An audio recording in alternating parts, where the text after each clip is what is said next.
Queridos hermanos, vamos a reflexionar y a presentar los principios y características que debe de tener la música litúrgica, según las recomendaciones del Magisterio sobre música sagrada. Iniciamos recordando la definición que nos da el Concilio Vaticano II en el documento Constitución sobre la Sagrada Liturgia, Sacrosanctum Concilium, del número 112 y 121. La tradición musical de la Iglesia Universal constituye un tesoro de valor inestimable, que sobresale entre las demás expresiones artísticas, principalmente porque el canto sagrado, unido a las palabras, constituye una parte necesaria o integral de la liturgia solemne. La música sacra será tanto más santa cuanto más íntimamente esté unida a la acción litúrgica. Los cantos deben poseer características de verdadera música sacra y que también estén al alcance de los coros más modestos y fomenten la participación activa de toda la asamblea de los fieles. Añadimos que los textos destinados al canto sagrado deben estar siempre de acuerdo con la doctrina católica y deben inspirarse principalmente en la Sagrada Escritura y en las fuentes litúrgicas.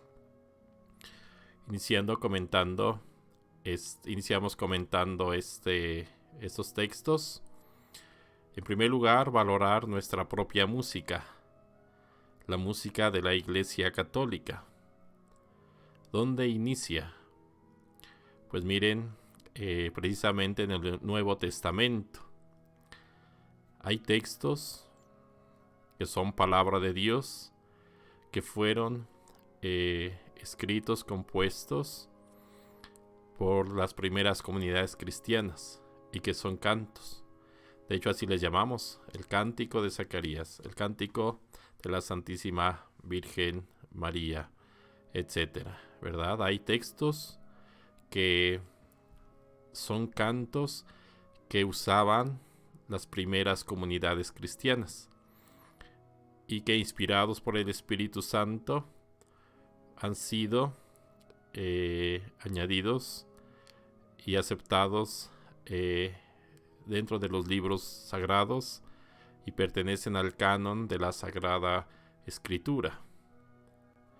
Nuestros cantos deben de ser en primer lugar palabra de Dios, expresada por medio del canto, embellecida por medio de la música. Podemos decir que los textos debemos de divinizarlos, de solemnizarlos, y lo hacemos precisamente por medio del canto y de la música. La Iglesia Católica reconoce su propia música, 2000 años de música, como el arte más importante, porque la música sobresale entre las demás expresiones artísticas, porque es parte integral de su liturgia. Ya reflexionamos sobre lo que es la liturgia, el ejercicio del sacerdocio de Cristo, el medio que Dios utiliza, que Cristo utiliza para hacerse presente, para estar entre nosotros. La música no es un añadido, ¿verdad? La música es parte integral de nuestra liturgia. Y nuestros cantos deben de poseer identidad de Iglesia Católica, deben de poseer las características de la verdadera música sacra. Por eso hay que entender que es un error cuando nos queremos asemejar a grupos pues que no son cristianos, que no son católicos, ¿verdad? Que no son de nuestra iglesia. ¿Qué pasa? ¿Verdad? Pasa que nos gusta tal artista, nos gusta tal música, nos gusta tal género de música, y como nos gusta, queremos imponerla a la liturgia, sin entender lo que es la liturgia, cuál es la finalidad de la liturgia y cuáles son las características de la música que la Iglesia nos pide. Recuerden que hablábamos anteriormente sobre la identidad de la liturgia católica, sobre la salud espiritual de los fieles, sobre el alimento sano que debemos de dar por medio de la liturgia a los fieles. Por eso no podemos hacer lo que nos parezca o lo que nos guste en cuestión litúrgica ni con la música en la iglesia. Tenemos que hacerlo con las características, con los principios que la iglesia, como una madre, como un médico, como maestra, nos pide y nos enseña, para que nosotros, para que los fieles, para que todos aquellos que participamos de la liturgia seamos instruidos, alimentados, sanados, y para que sea algo, ¿verdad?, un elemento de la liturgia que nos haga crecer. Algo muy importante, los textos. Debemos de hacer un uso sagrado de los textos que cantamos en la liturgia. Por eso, siempre tienen que estar de acuerdo con la doctrina católica. Por eso de ninguna forma podemos aceptar cantos que vengan de alguna iglesia, de alguna denominación, de alguna secta, de hermanitos separados, ¿verdad?, etcétera. Si no han sido compuestos por compositores católicos, respetando las litúrgicas, no debemos usarlos, ¿verdad? Se los comparto, el tema que más problemas nos da.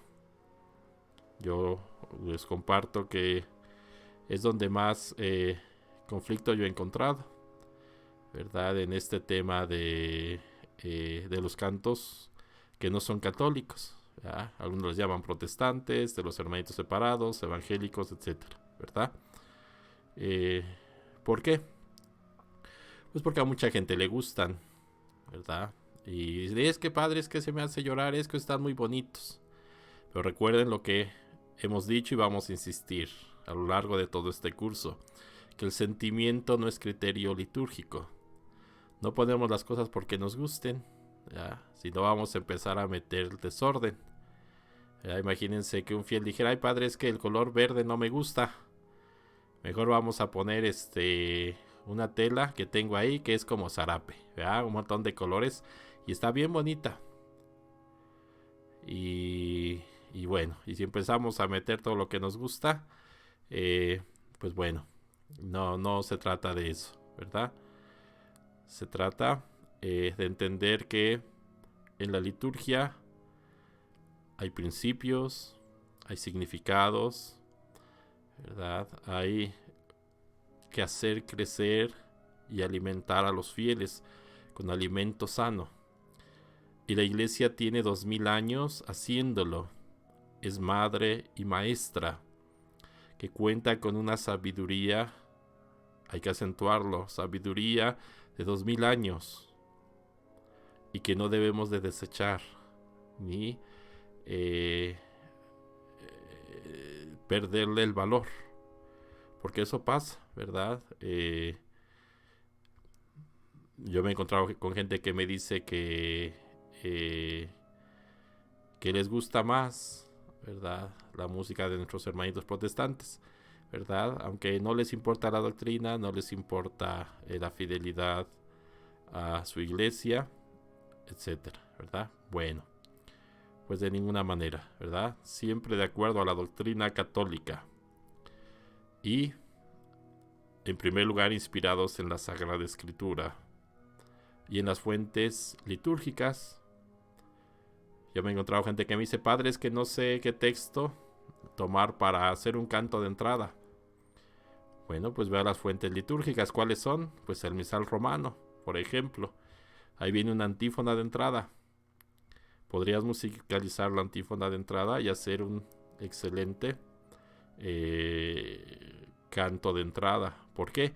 Porque es el texto litúrgico propuesto por la Iglesia, ¿verdad? Bueno, pues vamos a ver todos estos elementos y otros tantos más a detalle. Pues bienvenidos, queridos hermanos, a este tema, principios de la música litúrgica, y que debemos de entender, asimilar y respetar siempre.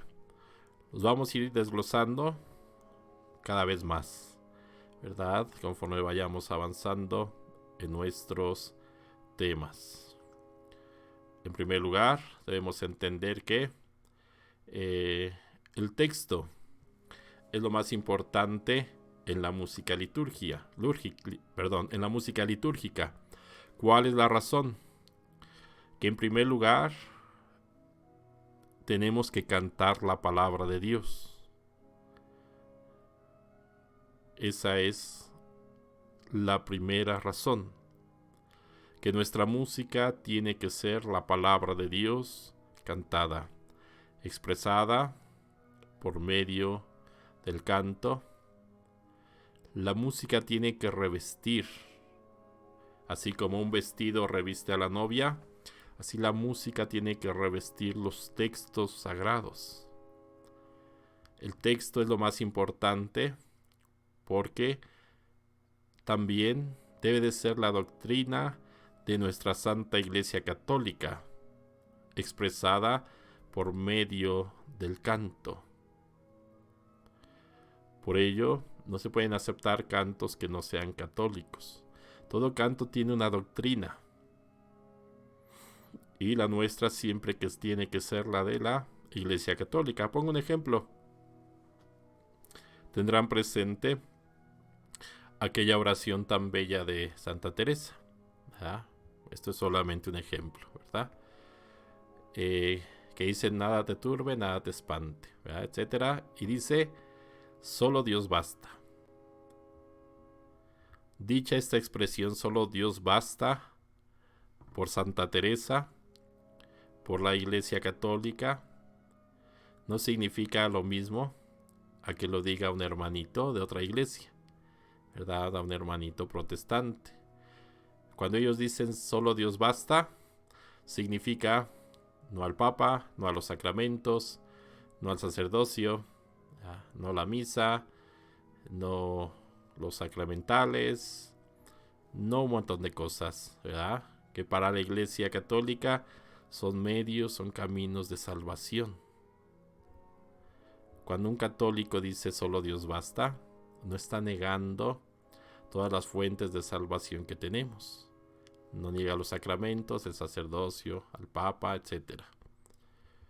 Y entonces una misma cosa dicha en un canto protestante o en un canto católico significa algo muy diferente. Y no podemos ser indiferentes a esto, ¿verdad? Que me diga alguien: ay, padre, pero es que nosotros no lo decimos en ese sentido. Bueno, pues no se vale, ¿va? No hacer caso, ¿verdad? O ser indiferentes, ¿verdad? Por eso cada vez hay más confusión en la iglesia, tristemente. Más deformación, más pérdida de fe, de valores, ¿verdad? Porque nos parece algo insignificante y no lo es. Bueno, seguimos adelante. El texto es lo más importante en la música litúrgica porque es nuestra oración cantada. La forma como alabamos, como veneramos, como dialogamos con Dios, ¿verdad? Decía San Agustín, ¿verdad? Que el que canta ora dos veces. Hago un pequeño paréntesis. El otro día veía yo en internet que decían que ese texto no era de San Agustín, ¿verdad? Que no sabían de dónde lo habían sacado. Bueno, pues precisamente el Catecismo de la Iglesia Católica lo cita, ¿verdad? Ya les pondré la cita. Está en el Catecismo, ¿verdad? En el Catecismo Universal de la Iglesia Católica, ¿verdad? Es un comentario, está en los comentarios de San Agustín a los Salmos, ¿verdad? Y ahí viene la cita muy clarita en nuestro Catecismo, ¿verdad? El texto es nuestra oración. Es lo que cantamos, la forma como nos dirigimos a Dios. Decía San Agustín también que es propio del que ama cantar. Fíjense qué expresión tan bella. Cantamos porque hay expresiones, hay emociones, hay sentimientos que no basta con decirlas. La emoción es tan grande, la fe es tan grande, que tenemos que solemnizarlas, que pasarlas, elevarlas al plano divino, y lo hacemos por medio del canto, de la música. La música debe de revestir de adecuadas melodías los textos litúrgicos propuestos. Fíjense qué importante. La música debe revestir de melodías adecuadas, no cualquiera. Tiene que ser adecuada al texto, al texto litúrgico que la Iglesia por medio de la litúrgica propone. Y aquí encontramos ya algunos errores. Hay quienes pues hacen una música, tienen una música que les gusta y forzan un texto a que cuadre en su música. Y no, ¿verdad? Para componer un canto litúrgico primero hay que tener el texto, inspirado en Sagrada Escritura, inspirado en una fuente litúrgica y respetando su acentuación, su pronunciación. El sentido del texto es que se musicaliza. Encontramos a veces cantos raros que la acentuación es extraña, que la melodía no concuerda mucho con el texto, etcétera, ¿verdad? Y es porque no respetamos este principio, ¿verdad? Recuerden, siempre en la música litúrgica el texto es lo más importante y la música va a revestir un texto. Esto lo hace de una forma perfecta, de una forma excelente, precisamente el canto gregoriano, ¿verdad? Es una forma de revestir, de exaltar, de embellecer textos sagrados que son palabra de Dios en primer lugar, ¿verdad? Así es el canto gregoriano, modelo de la música litúrgica. Melodía, texto y rito deben estar unidos y deben tener coherencia entre sí. Ahí está el arte de la celebración. Conjugar arte y teología en la oración, en la celebración litúrgica. Esto es muy importante. La melodía, el texto y el rito deben estar de acuerdo, en armonía. Deben tener coherencia. Y aquí tenemos muchos problemas, ¿verdad? Voy a poner un caso muy claro. Pensemos en el Cordero de Dios, ¿verdad? Aquí se cometen muchos errores, ¿verdad? Litúrgicos. ¿Por qué? Miren, en primer lugar, la misa es un conjunto de ritos, ¿verdad? Ordenados. Uno es el rito de la paz. La paz del Señor esté con ustedes, dense fraternalmente la paz. Y otro es el rito de la fracción del pan. Un error común es que dice el sacerdote, dense fraternalmente la paz, e inmediatamente comenzamos a cantar el Cordero de Dios. Y eso no es así. Allá rompimos con esta armonía, con la coherencia. Durante el rito de la paz no hay ningún canto, ninguno, ¿verdad? Yo he visto en algunos lugares que los coros empiezan a cantar, ¿verdad? La paz esté con ustedes y Eben Ushal una lejen y cosas de esas. No, ¿verdad? Se pierde el sentido del rito. ¿Qué tenemos que hacer? Desearle la paz al hermano por medio de un signo, ¿verdad? Un signo que es el saludo de mano, que puede ser un pequeño abrazo, ¿verdad? O en este tiempo de pandemia, ¿verdad? Un signo sin tocarnos, así en la distancia, puede ser una pequeña inclinación de cabeza, ¿verdad? Y desear la paz al hermano, la paz esté contigo y con tu espíritu se responde, ¿verdad? Esa es la forma como se hace este rito, sin ningún canto, sin acompañamiento musical, ¿verdad? Y cuando se ha terminado de dar la paz, inicia, el sacerdote toma el cuerpo del Señor y lo fracciona, lo parte. En ese momento inicia el canto del Cordero de Dios, ¿verdad? ¿Qué es lo que está sucediendo? Fíjense qué cosa tan bella, tan maravillosa.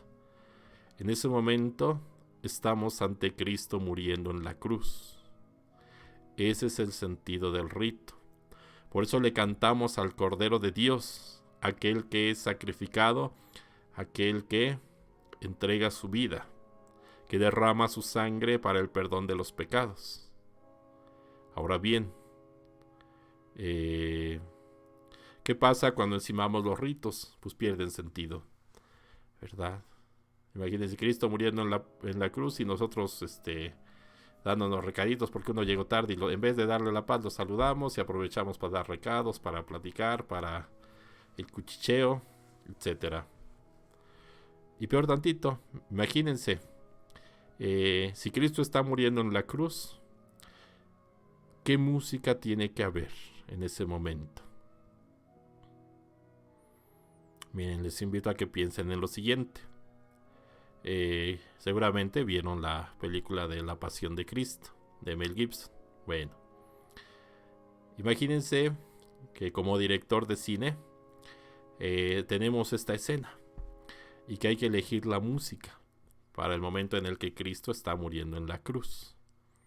¿Qué música elegirías? ¿Una cumbia donde todos bailemos, ¿verdad? Y levantemos las manos y bien contentos, ¿verdad? Brincamos y bailamos? ¿Sería la música adecuada?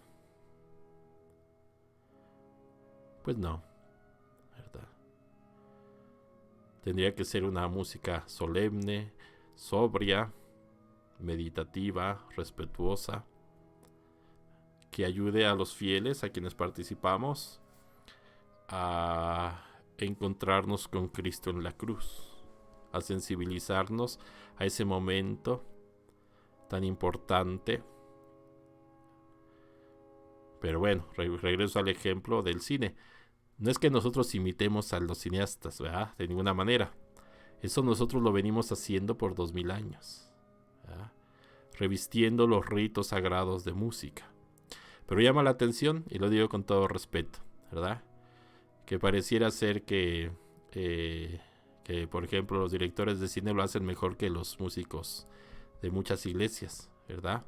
Como que tienen más clarito el sentido de que hay un momento que es el importante, un hecho que es el importante, y que hay que poner la música correcta. Así es como tiene que actuar un músico litúrgico. Entender el rito, qué es lo que estamos viviendo en la celebración en este momento. Entender el texto sagrado. Cordero de Dios que quitas el pecado del mundo, ten piedad de nosotros. ¿Quién es el Cordero de Dios? ¿Por qué es el Cordero de Dios? ¿Qué es lo que está haciendo en ese momento? Que está quitando, que está borrando los pecados del mundo. Cristo es el Cordero que es sacrificado, que derrama su sangre en la cruz y que de esa forma está ganando el perdón de nuestros pecados. ¿Qué música, cómo tiene que ser la música para revestir este rito y este texto? Yo les comparto. A mí en ese momento creo que lo más adecuado es algo muy solemne, no rítmico. Aunque claro, no se los miento, yo conozco corderos de Dios que son muy rítmicos, ¿verdad? Me acuerdo, ¿verdad? En alguna parroquia que hasta bailaban, ¿verdad? Los del coro se ponían a bailar durante el Cordero de Dios. Y yo les pregunto, ¿sería correcto? Piénsalo un momentito. Si estás delante de Cristo muriendo en la cruz, ¿te parece correcto bailar delante de Él, lleno de alegría? Yo creo que la actitud tiene que ser de respeto, de adoración, de veneración, ¿verdad? Porque Cristo está muriendo. Medítalo, Cristo está muriendo en la cruz.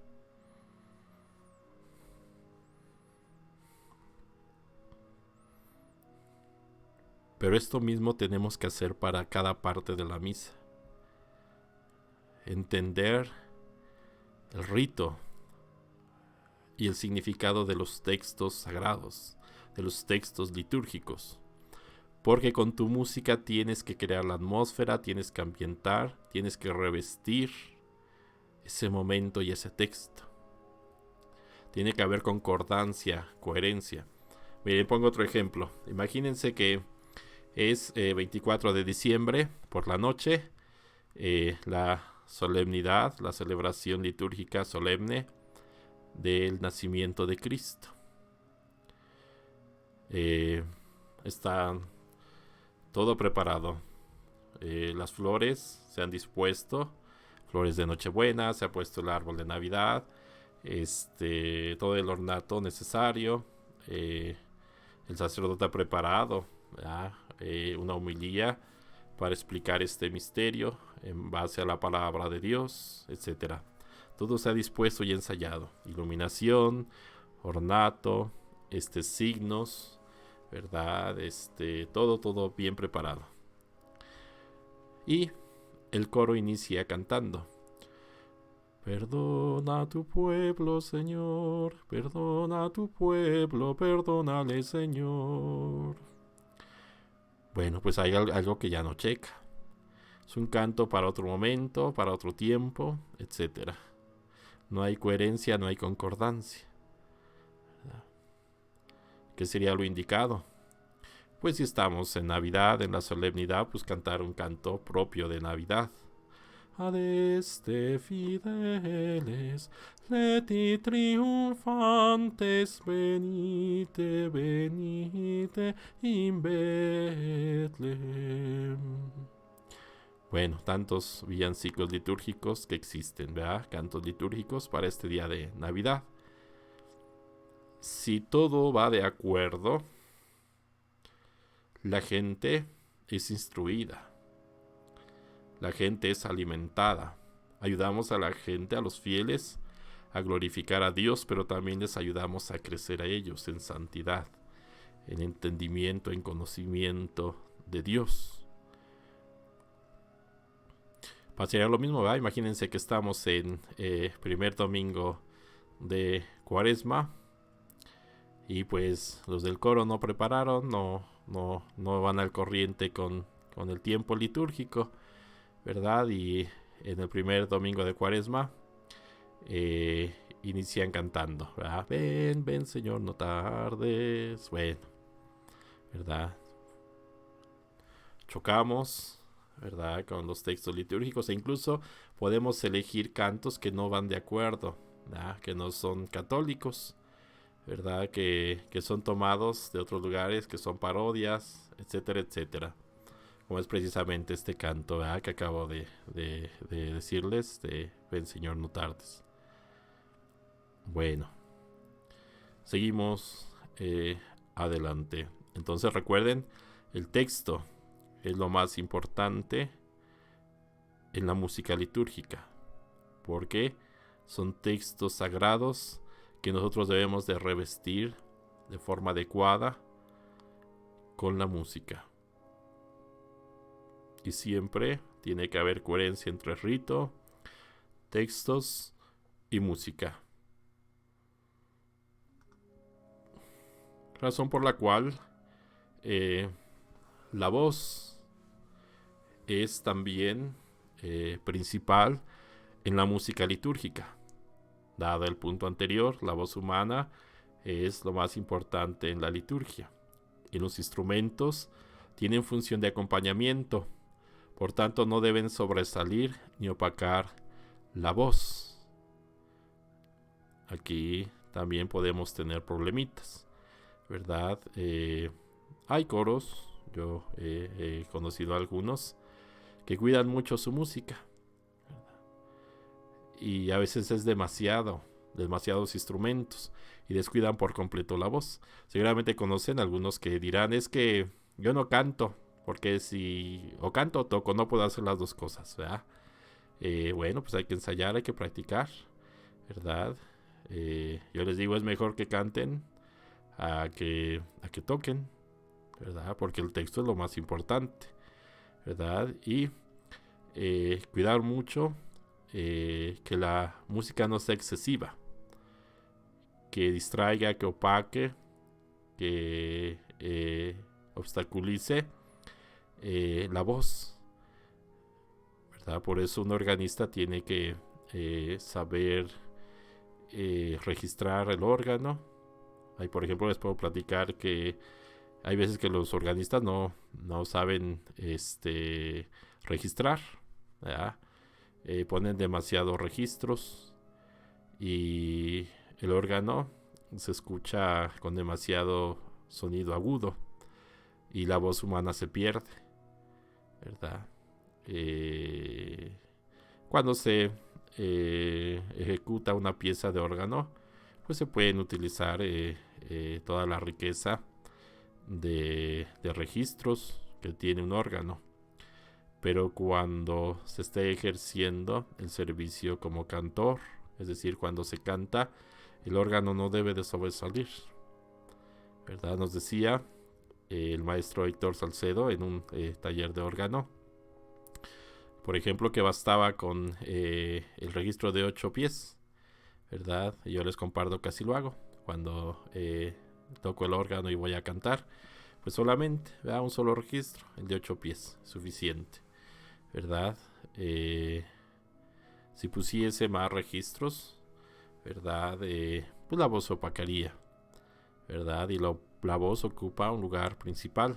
Lo mismo pasa con los coros, ¿verdad? A veces son demasiadas guitarras, demasiados panderos, demasiadas mandolinas, etcétera, y la voz, ¿verdad? Totalmente apagada o opacada, ¿verdad?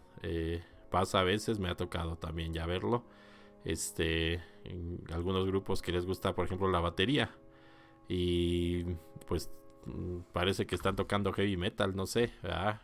Y tamborazos, pero sí a todo lo que da, ¿verdad? Y la voz, ¿verdad? Sin ninguna importancia no se escucha, ¿verdad? Ya hablaremos más de los instrumentos, ¿verdad? Pero el principio es que la voz es lo más importante, ¿verdad? Y la música no debe de opacar ni distraer la voz. En la liturgia, ¿verdad? Los instrumentos son acompañamiento que va de fondo, que es para sostener la voz que está ejecutando, que está cantando, que está transmitiendo un texto sagrado.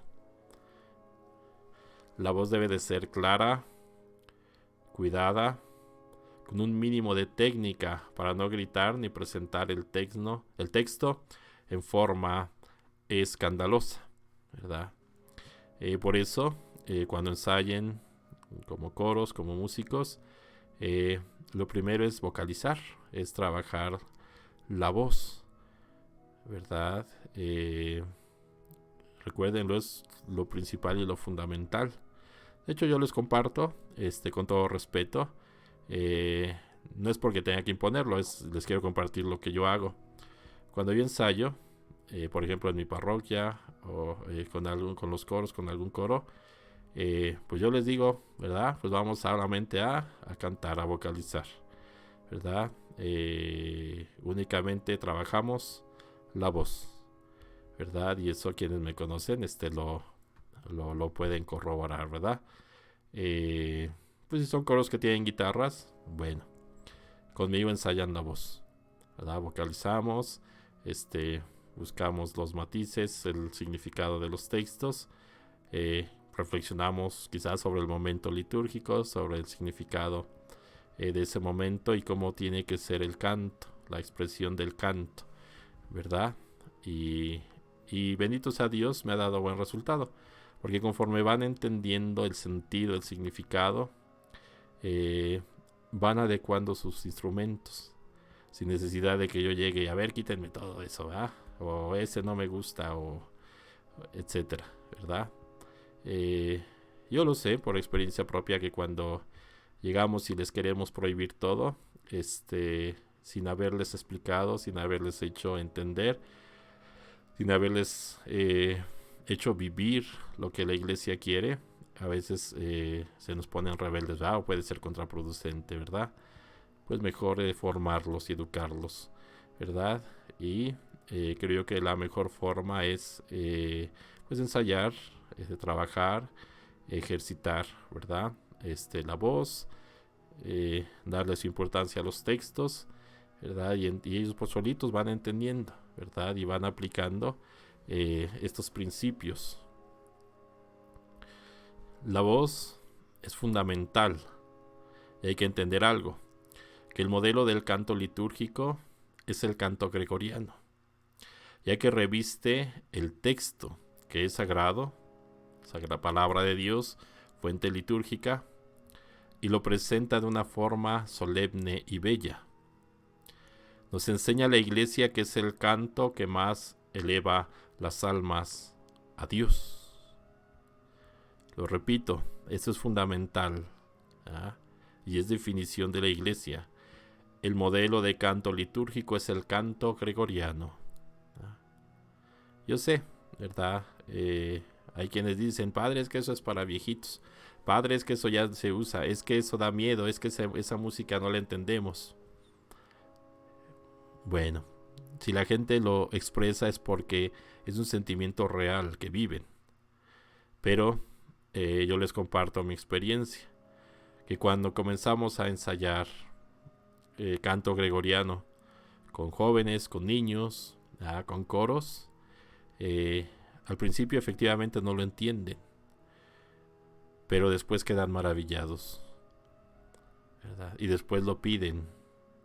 Nos ha pasado en los cursos que hemos dado, los cursos de verano, por ejemplo, que ensayamos algunos cantos gregorianos. Y es una gran alegría cuando se acercan, ¿verdad? Y dicen, padres, no conocíamos esta música y es maravillosa. Padre, jamás creí que podríamos nosotros cantar algo así, ¿verdad? Eso es experiencia real.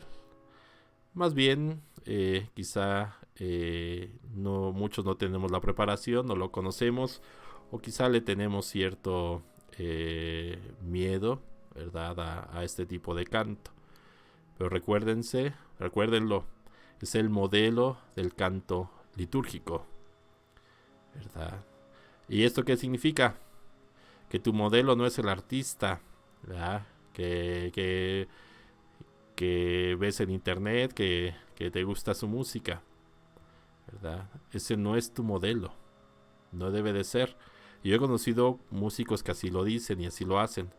Padres, que a mí me gusta mucho de tal grupo norteño y pues nosotros queremos cantar como él en la misa. Pues no, tu modelo no son los Tigres del Norte, ¿verdad? Tu modelo no es Ricardo Arjona, ¿verdad? Tu modelo no es el reggaetón, ¿verdad? Esos no son modelos de canto litúrgico, ¿verdad? Y entonces, más que pensar en asemejarnos a ellos, debemos pensar en asemejarnos a el canto gregoriano, ¿verdad? Pero tampoco significa, ¿verdad?, que vamos a cantar como la cumbia de los monjes, creo que se llama, ¿verdad? O sea, que dice, vamos a bailar o vamos a cantar, no sé, ¿verdad? Y lo hacen así como con voz gregoriana. No, ¿verdad? No se trata de que hagamos todo así, ¿verdad? No, sino que de acuerdo a nuestras posibilidades, entendamos que en el canto gregoriano lo fundamental es el texto, que las melodías gregorianas revisten el texto, ¿verdad? Y que en la medida en que nosotros busquemos asimilar nuestra música al aire, a la inspiración, a la interpretación gregoriana, que lo veremos a más detalle más adelante, estamos asemejándonos más a como la Iglesia quiere que sea el canto litúrgico, ¿verdad? Hasta aquí nos daremos cuenta cómo nos hemos ido alejando del modelo de música litúrgica, ¿verdad? ¿Cuál es el problema? Bueno, pues miren, creo yo que efectivamente quizá se malentendió el Concilio Vaticano II. ¿Por qué? Porque permitió el uso de lengua, de la lengua propia de cada país, la lengua vernácula. Permitió el uso de la música popular, es decir, de los pueblos, y la liturgia, etc. Pero jamás suprimió el canto gregoriano, ¿verdad? Y eso es lo que muchos han entendido, ¿verdad? Que el Concilio Vaticano II quitó, prohibió, guardó el canto gregoriano y ahora cada quien puede hacer lo que quiere. Pues no, de ninguna manera.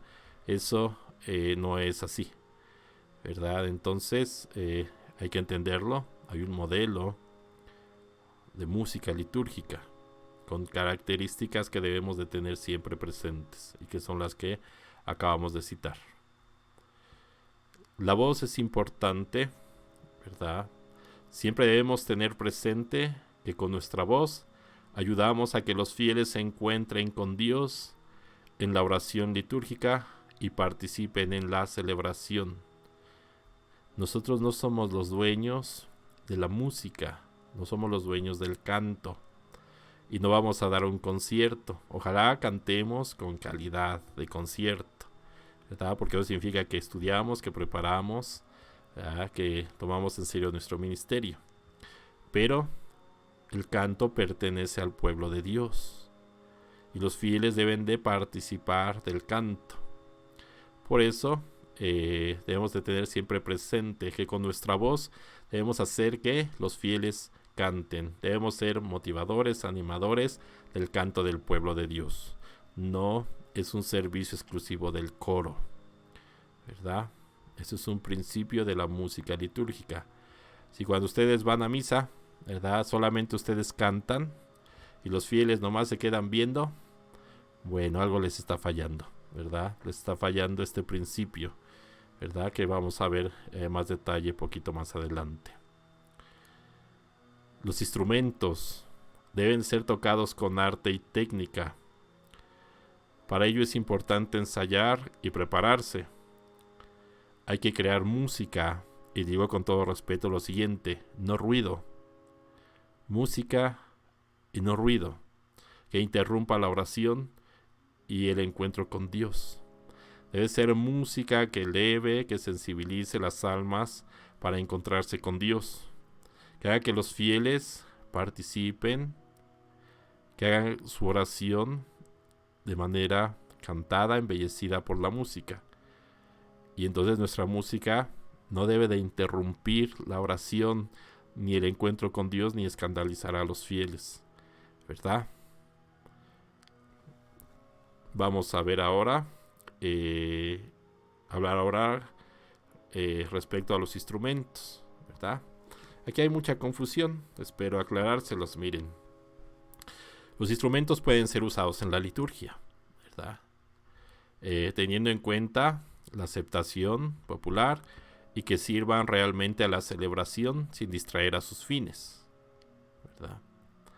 Los instrumentos están al servicio de la liturgia y deben de hacer que la gente ore, participe, no escandalizar, ¿verdad?, no incomodar, no hacer que la gente pierda la paz.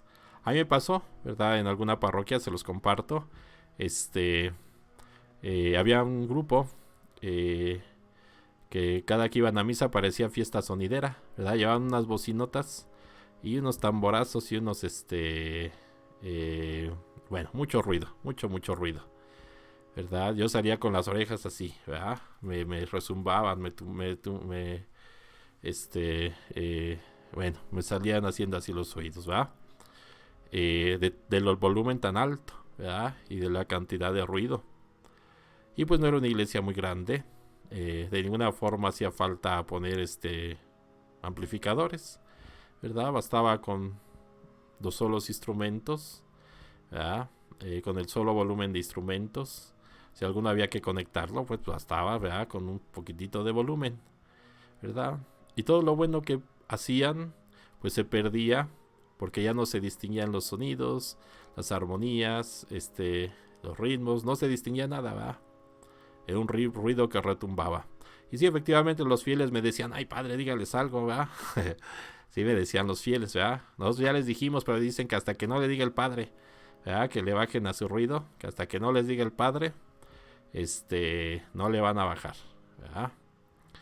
Pues bueno, no había aceptación de la gente, ¿verdad?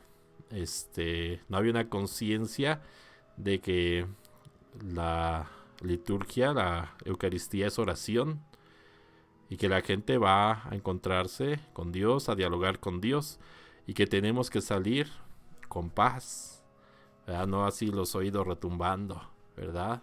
De ninguna manera. Qué bonito es cuando en la liturgia verdaderamente la música nos lleva a un encuentro con Dios, nos mueve a dialogar, a hablar, a cantar a Dios, nos edifica, nos hace crecer y nos hace encontrar paz, ¿verdad? ¿Por qué digo que la paz? Miren, antes de comulgar, el sacerdote dice muchas veces y nosotros muchas veces la palabra paz como un deseo. Señor Jesucristo, que dijiste a tus apóstoles, la paz les dejo, mi paz les doy. No tengas en cuenta nuestros pecados, sino la fe de tu iglesia. Y conforme a tu palabra, concédenos la paz y la unidad. Tú que eres y reinas por los siglos de los siglos. Amén. La paz del Señor esté con ustedes. Dense fraternalmente la paz. Y deseamos la paz al hermano. Claro, yo sé alguien me dirá, bueno, padre, pero es que el sentido de esa paz es el de reconciliarnos con el hermano, ¿verdad? El desearnos la paz, claro. Pero también la paz es un fruto, ¿verdad? Es un estado de ánimo, un estado espiritual, ¿verdad? Y que también lo encontramos en la celebración litúrgica. Yo les comparto, esa es mi experiencia espiritual, ¿verdad? A veces hay muchos problemas, muchas cosas difíciles, etcétera. Y participando de la liturgia, uno encuentra paz, porque se ha encontrado con Dios, porque sabe que Dios le ha escuchado, porque ha comulgado y está en comunión, en paz con el hermano, con Dios, ¿verdad? Y porque la liturgia, como lo vimos en el tema de la liturgia, también es belleza y arte, ¿verdad? Donde uno de los frutos es la paz y la armonía, ¿verdad? Bueno, por ejemplo, si utilizan tambores en la liturgia, o sea que alguien me dirá, ay padre, dígales que no usen tambores. Bueno, no van a encontrar ningún documento de la iglesia que prohíba instrumentos, porque no se prohíben. Esto es principio en la iglesia católica. La iglesia no prohíbe instrumentos. Da recomendaciones de cómo tiene que ser la música. Pero no hay prohibición, ¿verdad? Hay recomendaciones, ¿verdad? A mí si me dijeran, padre, ¿podemos usar tambores en la liturgia? Pues yo preferiría que no, ¿verdad? Pero si llega un grupo que trae a lo mejor su batería, etcétera, yo no les prohíbo que lo toquen, ¿verdad? Les pido que muy suave, etcétera, les doy ciertas características. Pero si la iglesia no lo prohíbe, yo tampoco, ¿verdad? Y lo que sí es que tienen que ser conscientes de todos sus principios. Si dan tamborazos a diestra y siniestra como tambora, ¿verdad? Donde no se escucha a nadie, pues lo están haciendo mal. Si están imitando a un grupo de rock, ¿verdad? A un grupo porque les gusta mucho, ¿verdad? O es que nos gusta mucho, no sé, el grupo de rock que quieran, ¿verdad? Y así ya se sienten, ¿verdad? Los super rockerotes, pues lo están haciendo mal, ¿verdad? Porque están tomando como modelo a quien no tienen que tomar, ¿verdad? Bueno, por ejemplo, si utilizan tambores en la liturgia, de tal forma que incitan a bailar, que no motivan a la oración, que distraen, que sobresalen sobre las voces, que no permiten que se comprendan los textos, que a la mitad de la asamblea le parecen inadecuados para la misa, etcétera, lo mejor es no usarlos, ¿verdad? O utilizarlos de forma muy discreta, de forma no ruidosa, no escandalosa, no estruendosa, sino como un muy suave fondo rítmico, ¿verdad? Y repito, muy suave fondo rítmico, ¿verdad? Me pasó en una parroquia. Resulta ser que a las 7 de la mañana era una celebración eucarística, donde pues el 90% de la gente que asistía a la misa era gente mayor, gente de la tercera edad. Y pues resulta ser que ahí había un coro de jóvenes que se identificaban con el rock, ¿verdad? Y pues bueno, pues tocaban su misa tipo tri, ¿verdad? Tipo el tri. Y pues uno veía como la gente se escandalizaba y como, padre, no les deje cantar, ¿verdad? Bueno, pues es que hay que entender, ¿verdad? Que ese tipo de música podría servir en determinado momento, pero no en una Eucaristía donde la mayoría de la gente le parecen inadecuados y escandalosos. Y ustedes como músicos no pueden ser indiferentes a esto, ¿verdad? Decir, es que a nosotros nos gusta, ¿verdad? Y como a nosotros nos gusta, no nos importa lo que piense nadie, ¿verdad? Esa no es actitud, ¿verdad?, de un músico litúrgico. Tenemos que ser conscientes de la celebración, del tema de la celebración, de la asamblea que participa en la celebración, ¿verdad? Bueno, voy a añadir un poquito aquí. Un poquito, ¿ya? Miren, por ejemplo, a mí cuando me dicen, padre, ¿se puede bailar en la liturgia? Depende, ¿verdad? De la asamblea, de la celebración, del tema, de todo tiene que ver. Por ejemplo, de ordinario yo consideraría que no. ¿En qué momento pudiese yo permitirlo? A lo mejor en una celebración eucarística con participación de niños, ¿verdad? No una misa de niños, ¿verdad? Porque ahí es donde todos tenemos que ser niños, no, es con participación de niños, ¿verdad? Donde se dispone que haya participación de muchos niños, ¿verdad? Donde la intención no es divertirlos y entretenerlos. Si esa fuera la intención, pues mejor les traemos un payasito, ¿verdad? Los va a tener más entretenidos que el padrecito seguramente, ¿verdad? No, donde si a lo mejor aplaudir, a lo mejor tener algún movimiento, les anima su participación, les ayuda a entender y les anima a participar de una mejor forma, pues se podría permitir, porque hay un documento de la iglesia que así se llama, ¿verdad? La celebración de la Eucaristía con participación de niños, y donde dice eso, ¿verdad? Que no buscamos entretener a los niños, sino tenemos que buscar motivar y fomentar su participación, su comprensión, ¿verdad? Entonces, a lo mejor ahí podríamos tener cantos más rítmicos, más animados. Repito, no para entretener y divertir a los niños, ¿verdad? No es el momento, no es el lugar, ni la finalidad de la liturgia, ni de la música en la liturgia, sino para verdaderamente fomentar el que participen, para fomentar el que entiendan. Podría ser, ¿verdad?, también alguna tolerancia en alguna misa con participación de jóvenes, ¿verdad? Repito, no para entretenerlos, no llegar así, pues, para que no se nos aburran, vamos a poner que es bien movido, ¿verdad? No, ese no es criterio litúrgico, ¿verdad? El criterio litúrgico es fomentar la participación, ¿verdad? Bueno,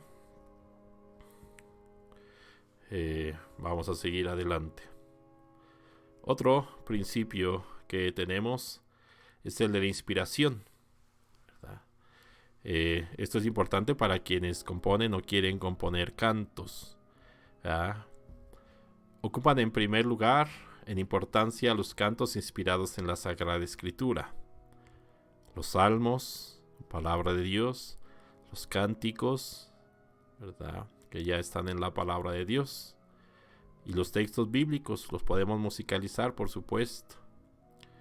También las fuentes patrísticas. ¿Quiénes son los santos padres? Los escritores cristianos, ¿verdad? Desde el siglo I hasta el siglo V, VI, ¿verdad? Nuestros primeros escritores cristianos. Hay textos maravillosos, muy bellos. Les puedo citar, por ejemplo, las cartas de San Clemente, el Pastor de Hermas, la Didache, ¿verdad? Bueno, hay tantos otros, ¿verdad? Está San Atanasio, San Irineo de León, San Clemente, etcétera, ¿verdad? Tantos escritores sagrados. Y también ocupan en primer lugar de importancia las fuentes litúrgicas. ¿Cuáles son las principales? Pues los rituales. Por ejemplo, para la misa, el misal romano. Ahí ustedes verán que hay antífonas. Antífona de entrada, antífona de la comunión, etcétera, ¿verdad? Hay diferentes antífonas que pueden ser musicalizadas, que pueden ser cantadas, inspirarnos en la temática de la celebración.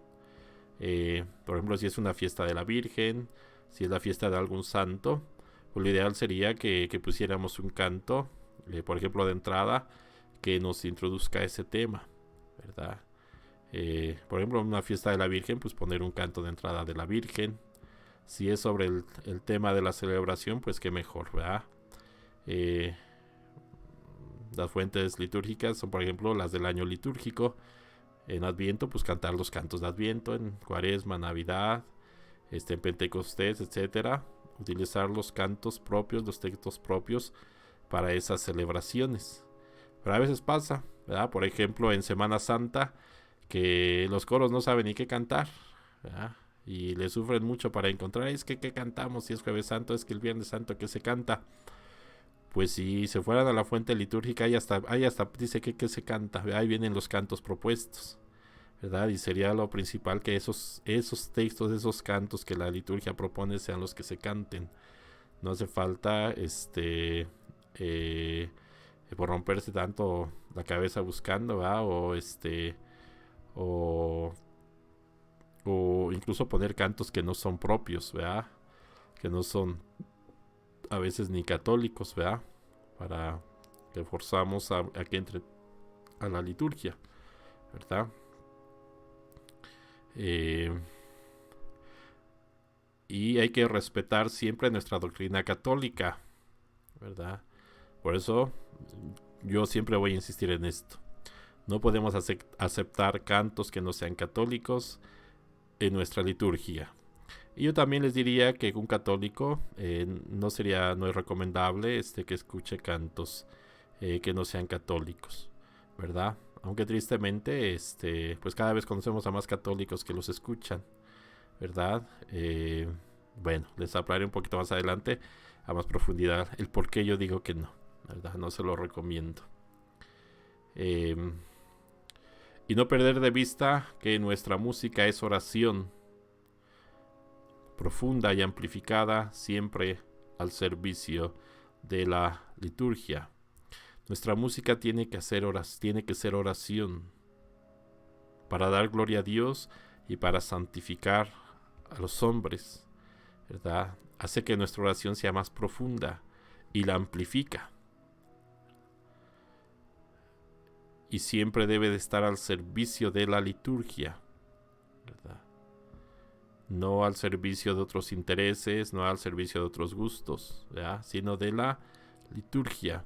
Por eso es importante que conozcamos todas estas normas, principios, que conozcamos nuestras celebraciones, que recurramos siempre a la fuente litúrgica, al misal romano, al leccionario, al calendario litúrgico, ¿verdad? Les recomendamos utilizar en los tiempos litúrgicos los cantos que se inspiran en los textos bíblicos propios, ¿verdad? Por ejemplo, en Adviento, ¿verdad? Es común escuchar en las iglesias, ven Señor, no tardes, etcétera, ¿verdad? Pero hay tanto canto litúrgico inspirado en la Sagrada Escritura y bellísimos, ¿verdad? Por ejemplo, en el texto de Isaías, que se abran los cielos y que destile la salvación como un rocío, ¿verdad? Texto fundamental para el Adviento. Ábranse los cielos, lluevan al Mesías, que es nuestro consuelo, nuestro Redentor, etcétera, ¿verdad? Utilizar en los tiempos litúrgicos las fuentes litúrgicas, los rituales, los textos bíblicos propios de ese tiempo, ¿verdad?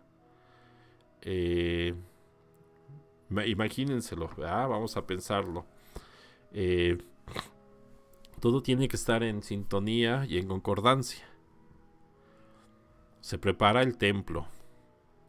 Por ejemplo, el Adviento, vamos a utilizar el Adviento como ejemplo, pues se retiran flores porque es un tiempo sobrio. Se coloca las vestiduras litúrgicas en morado, ¿verdad? Tiempo de espera.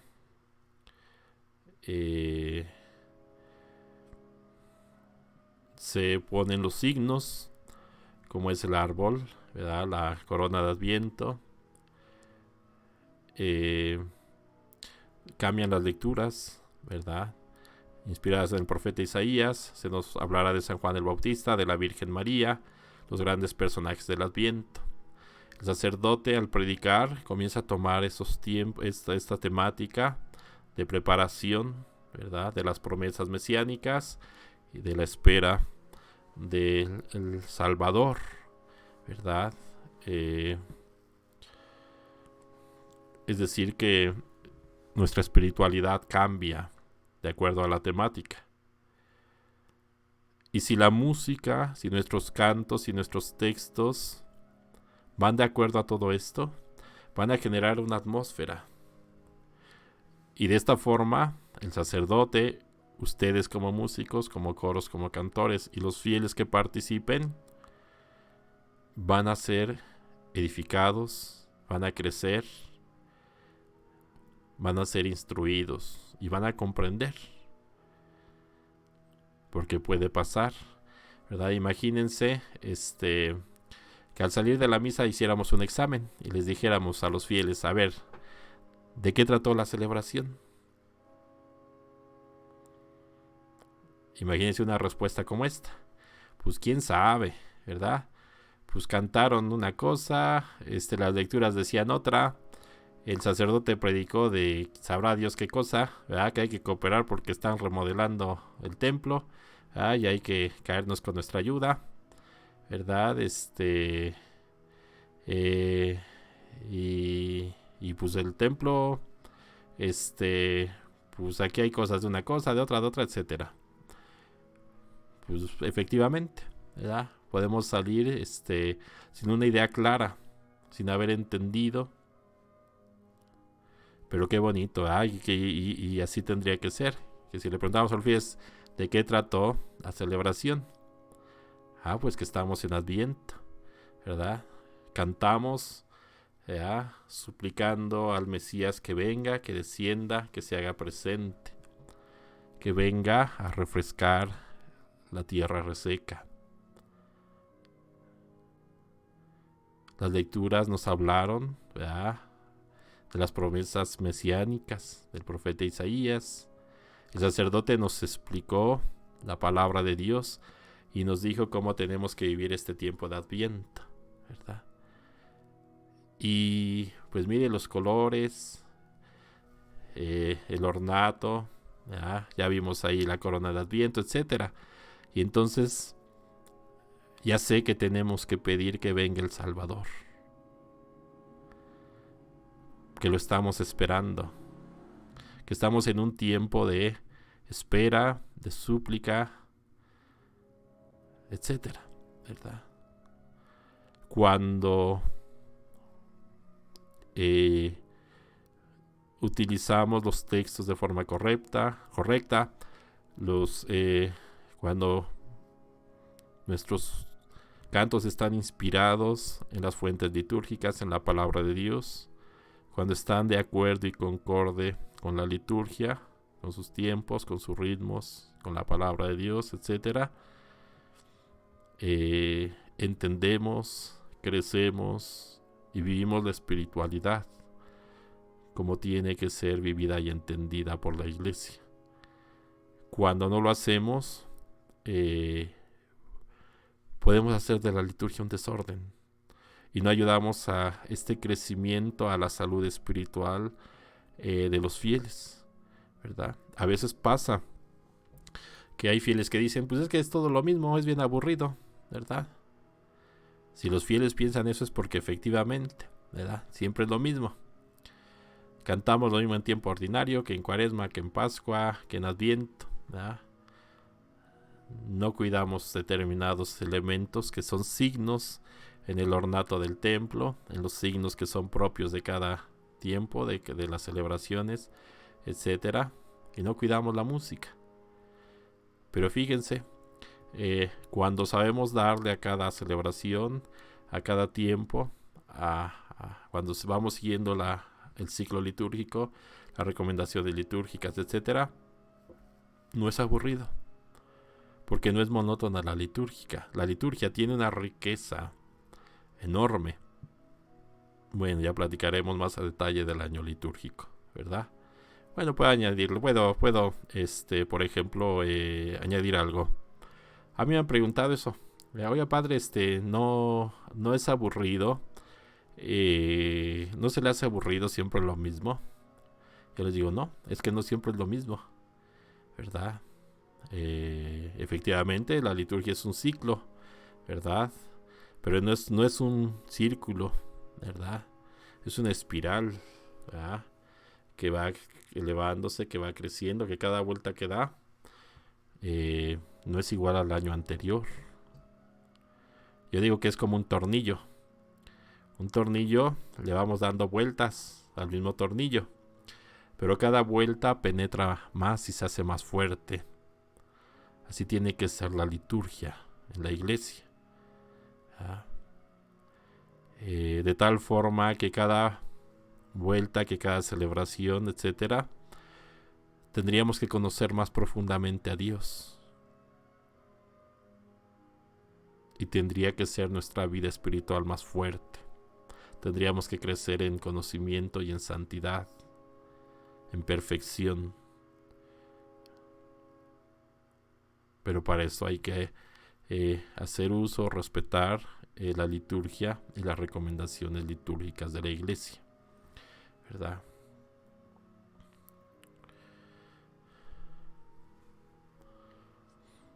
Es conveniente en la medida de lo posible utilizar cantos inspirados en el Evangelio, por ejemplo los domingos, ¿verdad?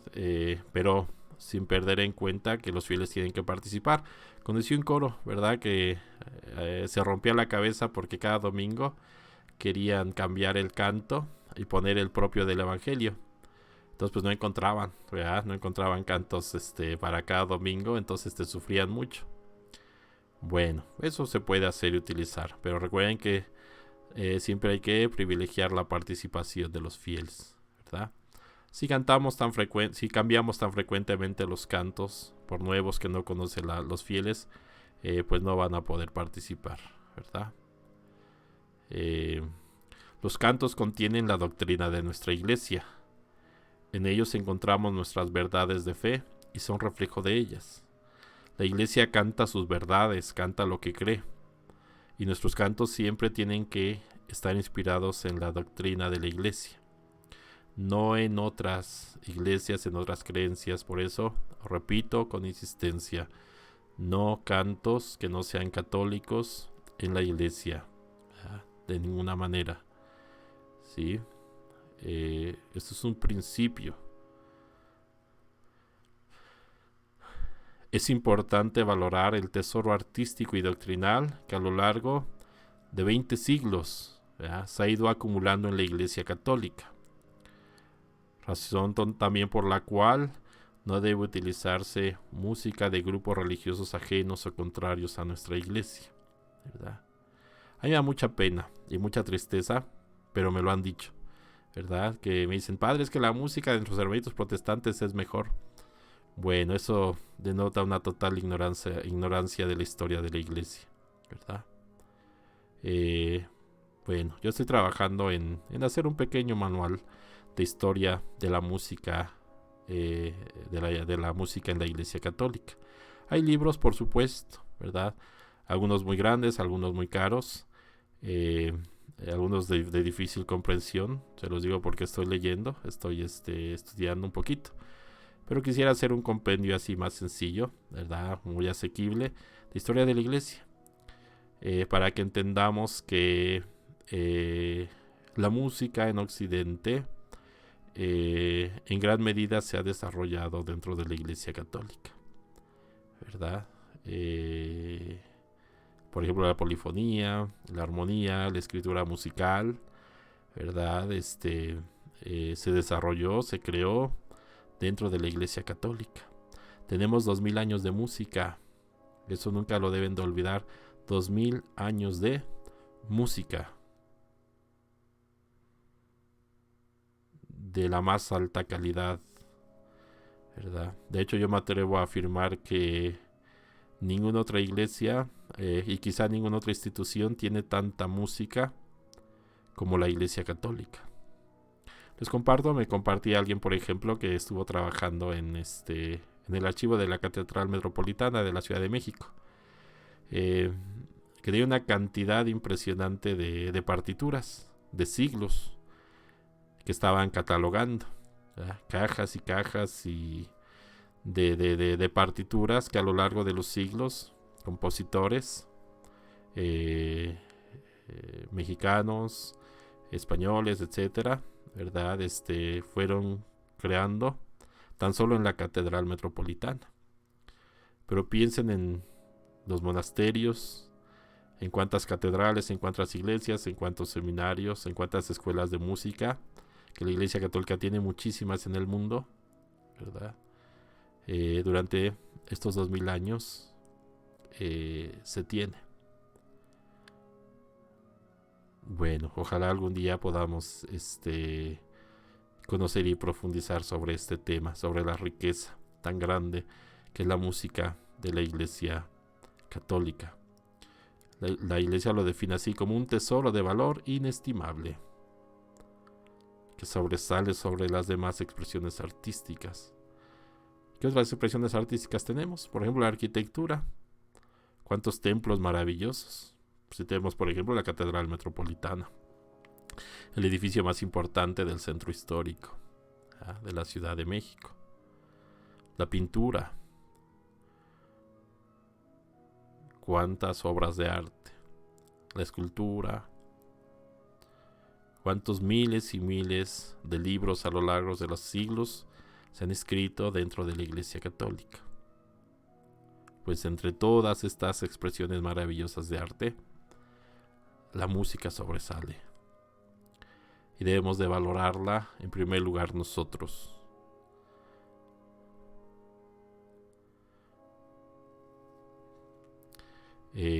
Otro principio de la música litúrgica es precisamente el de la participación. La razón de ser de la música litúrgica es la gloria de Dios y la santificación de los fieles. Pero no debemos de olvidar nunca la participación de los fieles. Es decir, los fieles que asisten a una celebración tienen que cantar. Y aquí encontramos también muchos problemas, ¿verdad? Vamos a tocar algunos de estos problemitas. Miren, lo ideal es utilizar cantos que sean tradicionales o conocidos por la comunidad. Se pueden utilizar cantos nuevos, claro, pero es recomendable ensayarlos con la comunidad. Para ello se pueden prever tiempos de ensayo y utilizar los cantos algunas semanas para que la comunidad los aprenda y domine. Los músicos deben de tener presente que son servidores de la liturgia y no deben cantar solo lo que les guste, sino apegarse a la liturgia como servidores de ella. Quien nos dice qué cantar, de qué forma cantarlo, es la misma liturgia. Los músicos deben de participar de la liturgia y no tener una actitud de concierto, ¿ya? Para que los vean a ellos, para que les aplaudan a ellos, sino de servidores, bien preparados, con calidad, la mayor calidad posible, si se puede de concierto mejor, pero no actitud, sino calidad, ¿verdad? Son cosas muy diferentes. Donde los fieles son su auditorio, ¿verdad? Hemos encontrado a músicos así, ¿verdad? Que toman como estrado la iglesia, ¿verdad? Y los fieles creen que no van a ver a Dios, sino van a verlos a ellos, ¿verdad? Pues triste realidad, no es así. Los fieles van a la iglesia a encontrarse con Dios. Y nosotros como músicos estamos para servir, para ayudar a ese encuentro con Dios a los fieles, no para estorbarlo.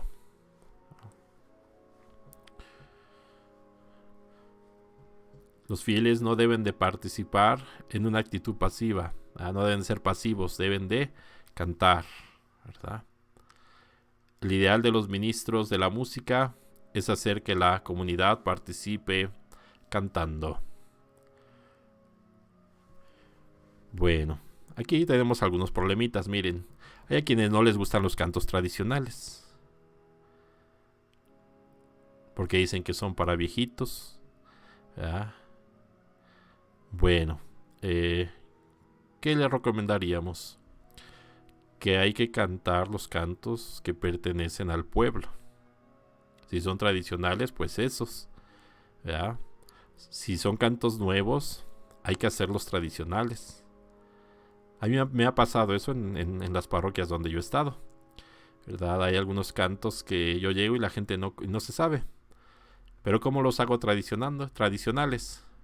Pues cantándolos y los volvemos a cantar, y durante una semana, durante un mes, 2 meses, frecuentemente los cantamos, y después de algunos meses la gente se los apropia y se convierten en tradicionales, ¿verdad? Me ha pasado con muchos cantos, incluso misas completas, ¿verdad? Que los fieles no sabían, algunos quizás hasta no muy sencillas, pero con el uso que hacemos de ellos, los convertimos en tradicionales. Y la gente se los apropia y los canta con fe, con amor, con devoción, y verdaderamente les sirven, ¿verdad? Entender que la música le pertenece al pueblo de Dios, no es exclusiva del coro o del cantor, ¿verdad? Se puede ensayar con la gente, claro. Pueden sacar a lo mejor como subsidio copias de los cantos, dárselos a la gente, ensayarlos antes de la celebración. Estas son cosas que hacen a veces los fieles y los sacerdotes, muy positivas, ¿verdad? Como en todo, siempre la preparación es garantía de éxito. También en la liturgia. Una buena preparación hace una buena celebración y fomenta una buena participación de los fieles, ¿verdad? Los músicos son servidores de la liturgia, ¿verdad? Servidores de la liturgia. Y por eso no solamente deben cantar lo que les gusta y como les gusta, ¿verdad? Es que nosotros somos duranguense, padre. Nos gusta mucho el duranguense y y compusimos la misa duranguense. Y en todas las celebraciones cantamos la misa duranguense. Bueno, pues eso es lo que a ti te gusta, ¿verdad? Y lo que estás imponiendo a la liturgia. Pero ¿cómo te puedes convertir en un servidor de la liturgia? ¿Verdad? Yendo más allá de eso, ¿verdad? Para ser un músico litúrgico hay que ser muy versátil, ¿verdad? Porque me pasó con un coro, ¿verdad? Que eran los de la misa duranguense, ¿verdad? Y entonces ellos, porque decían que con duranguense la gente no dormía, hicieron una misa monótona duranguense, porque era todo lo mismo, ¿verdad? Y no, ¿ya? No es todo lo mismo. No es momento la entrada, el Señor ten piedad, el gloria, el salmo, el aleluya, la presentación de dones, que el santo, que el cordero, que la comunión y que la despedida. No son lo mismo. ¿Ya? Es que nosotros somos cumbieros y todo en cumbia. Hasta el cordero de Dios, ¿verdad? Que Cristo está muriendo en la cruz frente a nosotros, pero nosotros le cantamos una cumbia. Pues no, ¿verdad? Deben de servir a la liturgia. Y repito, no cantar solo lo que les guste ni como les guste, sino conocer la celebración, la temática, los textos, la palabra de Dios, ¿verdad? Y con su música revestir eso, ¿verdad? Los músicos deben participar en la liturgia. No saben a cuántos coros conocemos, ¿verdad? O hemos conocido que no participan de la liturgia. Van a cantar, pero no viven la liturgia. Es algo muy diferente, ¿verdad? A cuántos muchachitos hemos conocido que pues van a ver a quién se conquistan, ¿verdad? Ahí en el coro. Y durante la celebración están platique y platique, están en el celular, están echando novio o se salen, ¿verdad? Ya viene la homilía, pues vámonos todos para afuera, ¿verdad? Y se van a echar su refresquito. Ahí por ahí conocí unos que se iban a echar su cigarrito, ¿verdad? Estas iban a echar novio allá en lo oscurito, en el coro, ¿verdad? Etcétera, ¿verdad? No, tienen que participar de la liturgia. Y eso significa que también se tienen que confesar, que también tienen que comulgar, ¿verdad? Y que tienen que fomentar el que todos escuchen con atención la palabra de Dios, escuchen con atención la homilía, comulguen, ¿verdad? No se distraigan, ¿verdad? No anden cuchicheando ni platicando entre ustedes. Algo que no debería de ser es que a la mera hora anden buscando que cantar, ¿verdad? Ya tienen que tener el esquema previsto para no andar preguntándose, ¿verdad? Si van a afinar es antes de la celebración, no durante, ¿verdad? Es molesto para los fieles y para el celebrante, a veces distraen. Cuando están las lecturas o está el sacerdote predicando la homilía y están afinando, ¿verdad? O están platicando, o están cuchicheando, o se están caminando, saliendo, etcétera. No. Con mucha atención, con mucho respeto, con mucha veneración, participar de cada una de las celebraciones completa. Y recuerden que la participación plena en la celebración es comulgar. Y después de comulgar está el canto, ¿verdad? Esto lo vamos a ver más adelante en otro capítulo, así lo definimos, ¿verdad? La participación plena en la Eucaristía, en la celebración litúrgica, es la comunión. Tienen que comulgar. Y después de la comunión, el canto, ¿verdad? El cantarle a Dios, ¿verdad? No digo que comulguen y canten, no, sino que el sentido de participación, el canto en la liturgia es fundamental, ¿verdad? Entonces participamos con nuestra voz, porque después de comulgar, ¿qué tenemos que hacer? Guardar silencio. El silencio es sagrado en la liturgia, también el silencio, y hay que respetar los silencios. Y después de la comunión se nos pide guardar silencio, ¿verdad? Bueno, no tener una actitud de impropia, ¿verdad? El de pensar que ustedes que son los superartistas y que la gente los va a ver a ustedes, ¿verdad? De ninguna manera. Una actitud humilde. Los fieles y nosotros venimos a encontrarnos con Dios, venimos a cantarle a Dios, y nosotros como músicos vamos a ejercer un ministerio, un servicio en la iglesia, el animar la participación de los fieles, el hacer que ellos canten, que ellos oren, que ellos platiquen, celebren, intimen con Dios, ¿verdad? Recuerden, lo ideal es que los fieles, que la comunidad cante, participe de los cantos. Seguimos adelante.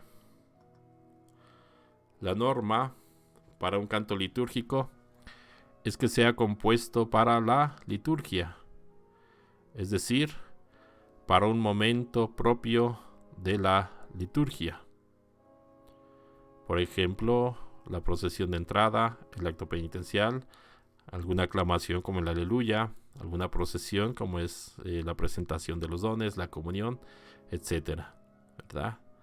Repito, para que un canto sea litúrgico tiene que haber sido compuesto específicamente para un momento de la celebración. Y aquí tenemos muchos problemas, ¿verdad? Porque tomamos cantos indistintamente, ¿verdad? No importa que sean vocacionales, no importa que sean de alabanza, de evangelización, etcétera, etcétera. Todos los metemos a la liturgia. Y no es así, ¿verdad? Los compositores componen para determinados momentos, para determinadas los cantos con determinada función, y tenemos que respetarlo. Tenemos que respetar estas funciones, ¿verdad? Entonces, cada canto tiene sus características, ¿verdad? No vaya a pasar, ¿verdad? Bueno, sí ha pasado, ¿verdad? Como decían, es que en el Gloria, y cantan un Gloria, ¿verdad? Que es una canción de rock, porque dice Gloria. Pues dice Gloria, padre, ¿verdad? Pues aquí me dice Gloria y yo canto ese Gloria, ¿va? Pues no, ¿verdad? De ninguna manera, ¿verdad? Eso hay que entenderlo y respetarlo. Entonces tenemos que conocer los cantos, a los compositores, ¿qué es lo ideal que podemos hacer? Pues basarnos en cantorales litúrgicos aprobados. Los hay.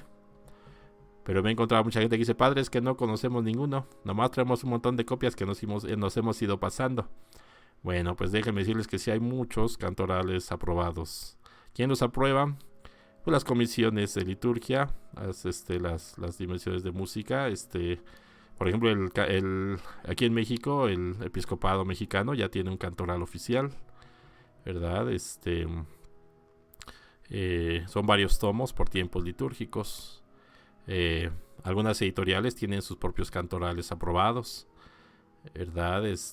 Hay muchos cantorales, ¿verdad?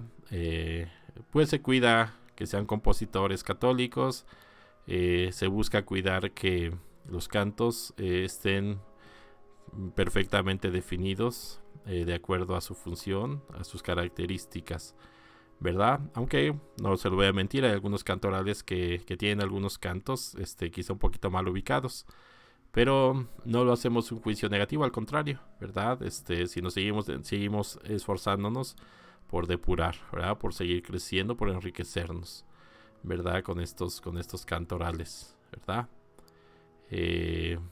Ya que vamos a revisar más adelante cada uno de los cantos. En otras sesiones, cada uno de los cantos, ya veremos sus características propias, para que ustedes sepan definir cuál sí, cuál no, e incluso si quieren componer alguno, pues conozcan perfectamente las características, ¿verdad? Repito, la norma para un canto litúrgico es que sea compuesto para la liturgia. Por eso las parodias están totalmente prohibidas. He entendido a parodia como una canción que tomamos, que le cambiamos la letra y que la metemos a la misa, ¿verdad? Hay muchas parodias, canciones a las cuales se les cambió la letra y ahora se meten a la liturgia. A mí me tocó conocer hace algunos años a alguien que hacía eso, ¿verdad? Llegamos a un lugar de visita y nos dijeron que había ahí un compositor muy bueno, ¿verdad? Y que nos iba a compartir algo de la música que le había compuesto a Dios. Y pues empiezan, ¿verdad? El mariachi. Empieza con la música de Amor Eterno de Juan Gabriel, ¿verdad? Y empieza la persona a cantar, ¿verdad? Esa canción le cambió la letra y llamarle amor eterno al amor de Dios, ¿verdad? Y eso lo cantaron en misa también. Pues no, eso no se puede hacer. Y hay muchas parodias. Una muy conocida es por ejemplo el Padre Nuestro, con la música de la canción que se llama Los Sonidos del Silencio, de Paul Simon, ¿verdad? Y no sé cómo se pronuncia, ¿verdad? Garfunkel, no sé cómo se pronuncia. Y que Padre Nuestro, tú que estás en los que aman la verdad, etcétera, etcétera. Bueno, eso no se debe de hacer, ¿verdad? Ningún canto, ninguna canción que haya sido alterada, que se le haya cambiado la letra para meter la liturgia, está permitida, ninguna, por muy bonita que se les haga, ¿verdad? Razón por la cual, por ejemplo, no permitimos que en la liturgia se cante el Ave María de Schubert, ¿verdad? Ese Ave María tan bonito, yo reconozco que es maravilloso, es bonito, pero originalmente fue compuesto con otra letra, con otra finalidad, y después se le cambió la letra, ¿verdad? Cuando en la historia se conoció esto, fue que ya no se permite cantar en la liturgia, porque es una parodia, ¿verdad? Y bueno, tantos otros. Por ejemplo, ese que dice saber que vendrás, ¿verdad? Saber que vendrás, saber que estarás. Pues es una canción originalmente de este compositor, poeta norteamericano, Bob Dylan, ¿verdad? Creo que la respuesta está en el viento, así se llama, ¿verdad? Pues no se puede cantar en la liturgia. Tengo entendido que también ese de ven, ven Señor, no tardes, es una parodia también, no se puede cantar en la liturgia, y tantos otros, ¿verdad? Si ustedes lo han hecho, pues sépanlo. Todos aquellos cantos que hayan sido tomados de una canción, totalmente prohibidos, excluidos totalmente de la liturgia, ¿verdad? Diríamos que son antilitúrgicos, que van en contra de la liturgia, ¿verdad? Eso, yo lo digo con respeto, espero nadie me lo tome mal. Yo creo que eso no es ser compositor, ¿verdad? Ser compositor es mucho más que hacer esa alteración, algunos dirán plagio, ¿verdad? De la música de otros, ¿verdad? Hay que respetar a los compositores, su música, y nosotros tratar de tener una verdadera capacidad musical de componer lo propio, ¿verdad? Bueno.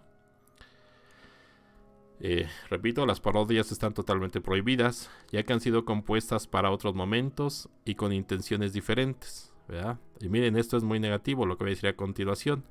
Pueden evocar otros momentos de la vida, otros lugares y otras épocas, que no es lo propio en la celebración, ¿verdad? Imagínense que nos llegan cantando con la música de Amor Eterno, ¿verdad? Y las personas que están ahí comienzan a acordarse, ¿verdad? Cuando eran chavos y se enamoraron, ¿verdad? Etcétera, etcétera. No es porque es un mal sentimiento que, etcétera, no, sino porque a la iglesia vamos a encontrarnos con Dios, a hacer oración con Dios, ¿verdad? Y bueno, esta música así alterada pues puede distraernos o hacernos sacarnos de ese encuentro con Dios, además de que, repito, pues puede ser un plagio, quizá en algún momento hasta pudiera alguien entenderlo como falta de respeto a los compositores, a las obras compuestas por otros, y porque en la liturgia el principio es que los cantos tienen que ser compuestos específicamente para la liturgia.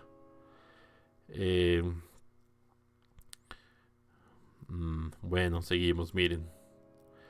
Las parodias, hay quienes las consideran como una falta de respeto a los compositores y a las mismas composiciones. Si se tiene talento musical, hay que utilizarlo para crear cantos propios para la liturgia, ¿verdad? Y no plagiarlos arbitrariamente. Muy bien, pues seguimos adelante. Bueno, podemos añadir algo más a este punto. Por esta razón también añadimos a las anteriores que hemos dicho, pues no podemos utilizar cantos protestantes.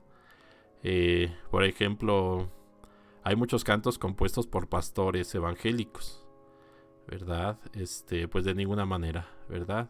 Rompen con este principio quienes usan esos cantos en la liturgia. ¿Por qué? Porque efectivamente un músico protestante, un pastor protestante, como puede ser un evangélico, pues no está pensando en la misa, ¿verdad? Ahí vaya a ser un canto para que comulguen los católicos, ¿verdad? Pues no, ¿verdad? Al contrario, ustedes lo saben, son muy críticos hacia nuestros sacramentos, hacia la misa, hacia el sacerdocio, etcétera, etcétera, ¿verdad? Y eso, aunque no lo veamos plasmado en una letra, está de fondo en sus creencias, en su doctrina, en sus enseñanzas, y está plasmado en sus cantos, ¿verdad? Entonces, de ninguna manera, ¿verdad? Podemos hacer uso de cantos que no sean compuestos por católicos, ¿verdad? Cantos de música, cantos de pastores protestantes, de ninguna manera, ¿verdad? De ninguna manera pueden usarlos. Aunque tristemente encontramos a músicos que se aferran, pero bueno, seguimos esforzándonos porque entiendan, ¿verdad? Que no deben hacerlo, que no pueden hacerlo, ¿verdad? Seguimos adelante. El modelo de la música litúrgica es el canto gregoriano. Es el acabado modelo de música religiosa, pudiendo formularse con toda razón esta ley general. Una composición religiosa será más sagrada y litúrgica cuanto más se acerque al aire, a la inspiración y al sabor de la melodía gregoriana, y será tanto menos digna del templo cuanto más diste de este modelo soberano, ¿verdad? Esta es definición del magisterio de la Iglesia, no es un invento, ¿verdad? Yo les comparto sencilla y humildemente que a mí, como encargado de estas cuestiones, en algunas ocasiones ha habido quien se ha atrevido a decirme, ¿verdad?, que yo quiero imponer lo que a mí me gusta. Es que como a ti te gusta el canto gregoriano, quieres imponérselo a toda la diócesis. Pues no, lo siento mucho, pero no es así. No es un invento mío. Es uno de los documentos más importantes de música litúrgica, que se llama Tra le Sollicitudini. En el número 3 lo dice, ¿verdad? Lo veremos. Este es un documento que estudiaremos y que leeremos más adelante, ¿verdad? Es el primer documento sobre música sagrada, ¿verdad? Que tenemos, ¿verdad? Entonces, es muy importante y es una definición magisterial, no la podemos cambiar, lo repito.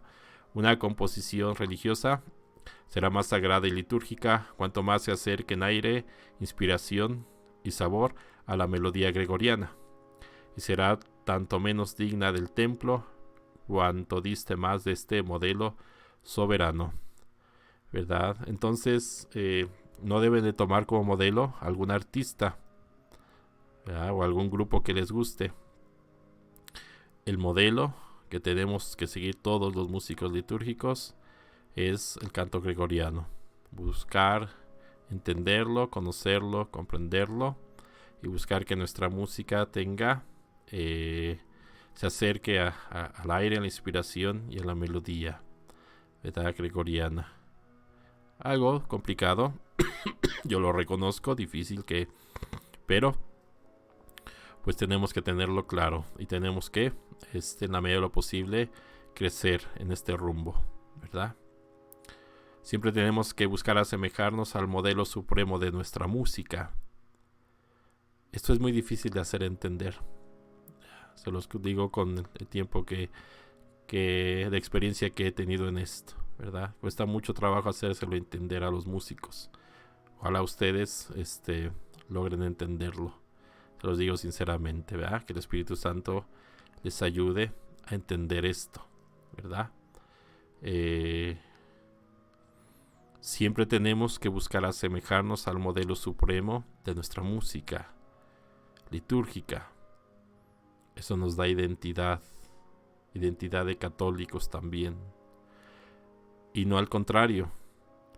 Cuando se toma como modelo algún artista o un grupo musical, es decir, cualquier género de música no religiosa, nos vamos alejando de la liturgia. Entonces no es si me gusta o no. Hay padres que a usted, como no le gustan las cumbias, a usted no le gusta cómo cantamos. No es si que me guste o no las cumbias, ¿verdad? Eso que les digo son cosas que me han dicho, ¿verdad? No me las estoy inventando. Hay padres que a usted, como no le gusta el rock, ¿verdad? Como usted es muy mojigato, ¿verdad? Entonces no le gusta que los coros canten en rock. Pues no es si me gusta o no me gusta, ¿verdad? Es que hay un modelo para el canto religioso, para la música en la iglesia, para la música litúrgica.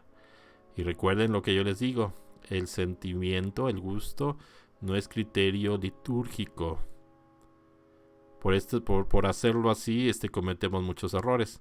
Miren, les voy a platicar un ejemplo, aunque no es propiamente de la música, pero creo que nos va a ayudar a entender lo que estoy diciendo.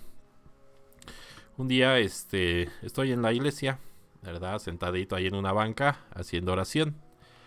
Y entra una persona, ¿verdad? Se sube al presbiterio y besa el altar, ¿verdad? Así como el padre cuando llega y besa el altar, así esta personita agarra, va y se sube y besa el altar.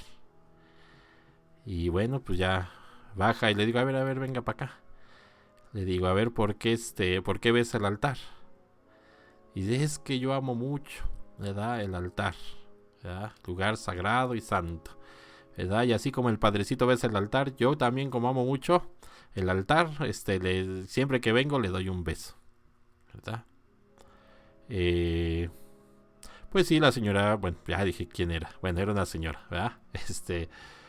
Pues tenía mucha fe, mucho amor. Yo no niego, no pongo en duda el amor que tenía. Y mucho sentimiento, ¿verdad? Pero ustedes saben que solamente el sacerdote puede besar el altar. Es exclusivo del sacerdote, ¿verdad? Los fieles no lo tienen permitido. Pero si nos dejamos llevar por la emoción, pues vamos a hacer cosas como estas, ¿verdad? Yo le dije a la señora que que no podía hacerlo. Y me dice, es que usted me está limitando en el amor a Dios. No, no es una cuestión de amor, ¿verdad? Es más bien es que usted tiene el sentimiento ahí como primer lugar, ¿verdad? Como le hace sentir bonito, como le gusta, etcétera, por eso lo quiere hacer, pero no lo puede hacer. Pasó lo mismo con otra persona, ¿verdad? Pasaba a leer siempre la lectura en la misa, y un día se le ocurrió comenzar a besar el libro. Y pues ya le pregunté, oiga, ¿y por qué besa el libro? Me dice, es que siento re bonito, ¿verdad? Así que así como el sacerdote besa el libro, yo también lo bese. Pues no, no lo puede hacer, ¿verdad? No es una cuestión de que sienta bonito, ¿verdad?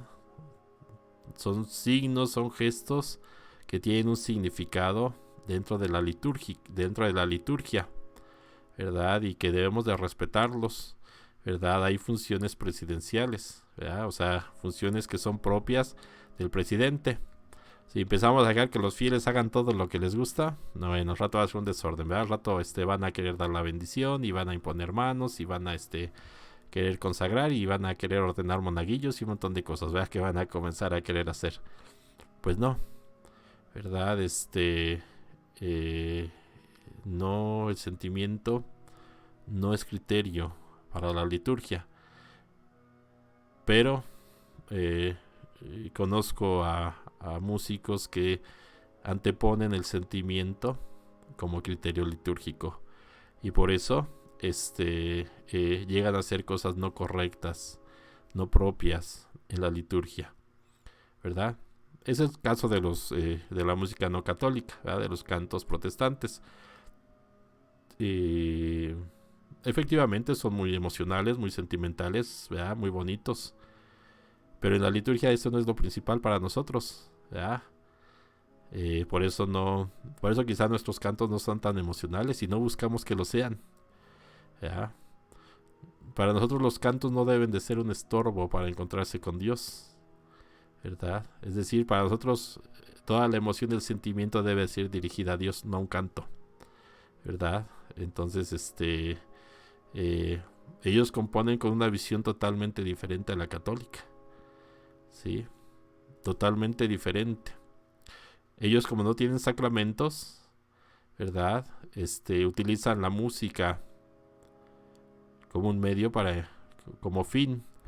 Y para nosotros la música no es un fin. Para nosotros el fin es encontrarnos con Dios. El fin, por ejemplo, uno de los principales de la liturgia es comulgar, ¿verdad? Y entonces los cantos no deben ser un estorbo para eso, ¿verdad? Deben de ser un medio, una ayuda para encontrarse con Dios, no fines. En la Iglesia Católica no son fines. Si se han dado cuenta, todo lo que hemos dicho, jamás hemos puesto a la música como fin. No lo es, ¿verdad? Bueno, seguiremos hablando de estos temas.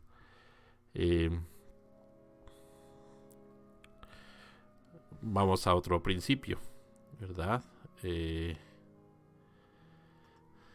La música no católica. Evitar siempre cantos que no sean católicos. Siempre. De ninguna manera podemos aceptarlos. Ya dijimos varias razones. Uno, que nuestros cantos tienen que ser siempre de doctrina católica. Y esos no son de doctrina católica. Son contrarios a nuestra doctrina. Podemos utilizar dos palabras, ¿verdad? Griegas. Nuestros cantos tienen que ser ortodoxos, es decir, de acuerdo a la doctrina católica, y no heterodoxos. Hetero significa otro, y doxa, enseñanza. No tiene que ser de otra enseñanza, ¿verdad? Los cantos de nuestros hermanos protestantes son heterodoxos, son de otra doctrina, de otra enseñanza, enseñan otras cosas, tienen creen otras cosas. Nuestros cantos son ortodoxos, son de la misma doctrina de 2000 años de historia de la Iglesia Católica, ¿verdad? No tienen nuestra doctrina, no son de nuestras fuentes litúrgicas. Sus traducciones de la Biblia y su uso de la Biblia es diferente al nuestro. Nosotros vemos muchos errores en sus traducciones y en su uso, en su forma de entender y interpretar la escritura, ¿verdad? Entonces, no son compuestos para la liturgia, etcétera, ¿verdad? Bueno, la música de los grupos que llamamos protestantes o sectas o iglesias o acepciones religiosas diferentes a la nuestra, tiene una doctrina diferente, es decir, no católica, heterodoxa. Su concepción de Jesús, su idea de salvación, son totalmente diferentes a las nuestras, ¿verdad? Bueno, miren, la liturgia pide que se observe bien el sentido y la naturaleza propia de cada parte de la Eucaristía y de cada canto. Para conseguir esto es preciso, en primer lugar, que los textos que por sí mismos requieren canto se canten, efectivamente empleando el género y la forma que requiere su propio carácter, ¿verdad? Es decir, cada canto debe de tener el sentido de la celebración, ir de acuerdo con el momento de la celebración, ¿verdad? Entonces no cualquier canto, no cualquier música puede entrar en la celebración litúrgica, de ninguna manera, ¿verdad? Si lo hacemos así indistintamente, si el criterio es que está bonito, pues no lo estamos haciendo bien, ¿verdad? Como músicos litúrgicos, entonces tenemos que conocer la celebración, cada parte, su sentido, su espiritualidad, sus textos, ¿verdad? Y conociendo todo esto es que podemos efectivamente elegir e interpretar de forma adecuada el canto o los cantos, ¿verdad? O la música. Es triste escuchar expresiones que hacen referencia a que en el culto protestante la música hace llorar y despierta muchas emociones, y que por ello es mejor. Bueno, lo repito, en la liturgia católica el sentimiento no es criterio, no buscamos hacer llorar a la gente, aunque yo sí he conocido por ahí algunos, ¿verdad? Que hacen eso, ¿verdad? Es que cantamos tal canto y lloró la gente, ahora sí hicimos bien la chamba. Pues no, o vamos a cantar el que hace llorar al padre, ¿verdad? Pues no, ¿verdad? Esos no son criterios para la música litúrgica. Hay que tener claro que nuestra música no busca despertar emociones, no es nuestra finalidad, ¿verdad? Y actuamos en consecuencia, ¿verdad? ¿Cuáles son los fines de la música litúrgica? Ya los he dicho varias veces en esta plática. Dar gloria a Dios y santificar a los fieles, ¿verdad? Dar gloria a Dios y santificar a los fieles. No despertar las emociones de los fieles, no hacer que chillen los fieles, no hacer que chille el Padre, ¿verdad? Esos no son fines. Los fines son la gloria de Dios y la santificación de los fieles. Y si recuerdan lo que dijimos en la plática sobre la liturgia, yo les decía que siempre tenemos que cuidar la salud emocional, la salud psicológica de los fieles. Que tenemos que buscar siempre alimentarlos con alimento sano, con alimento que les haga crecer, ¿ya?